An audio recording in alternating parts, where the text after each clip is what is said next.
Hello. So, itong topic na to ay kung may kung may nag-member and then or may na-encode kayo and then hindi lumalabas sa tree nyo, let's say ito, pupunta kayo dito para malaman nyo yung kung sino-sino yung nasa ilalim nyo. Ito yata, may referrals, ay hindi, may team. So makikita nyo, kahit na may nag-member na, example, kahapon may nag-member sa akin, so wala pa siya dito. Refer direct ko yon. Dapat magre-reflect na dito. So wala pa rin. So nangyayari yan ngayon, hindi ko pa talaga alam kung bakit.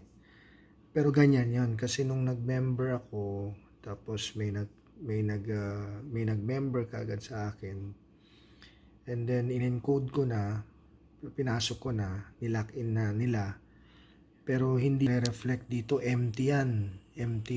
Ito ako, di ba? So bronze na. So empty yan. So huwag po kayo problema kasi importante nyo dito ngayon kung nag-member, para malaman nyo kung nag-member siya. Dito nakikita sa my referrals. Ayan, my referrals. I-click nyo yan. Tapos makikita nyo dito. Bakit tayo? Wait lang ha. Ayan. So makikita nyo dito. So ito yung nag-member sa akin kahapon. Member, yes. And then yung telephone number niya. So yan yung, ito yung mga iba.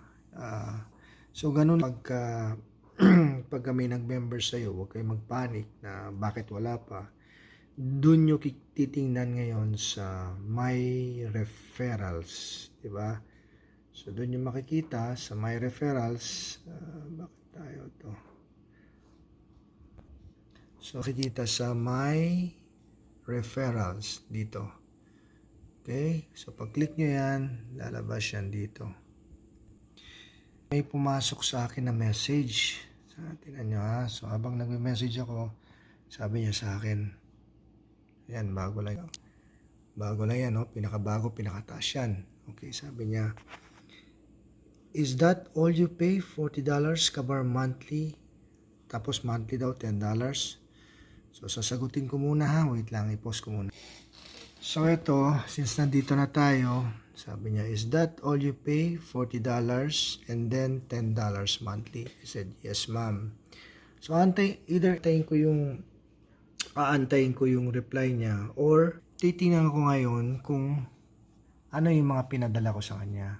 So i-review ko. So based sa dito, ang next na ipapadala ko ay yung website natin para makita niya, or yung products. So depende yan, magsasend ako, tapos kung ano man yung maging response niya, dun ko i-base kung parang chess ba.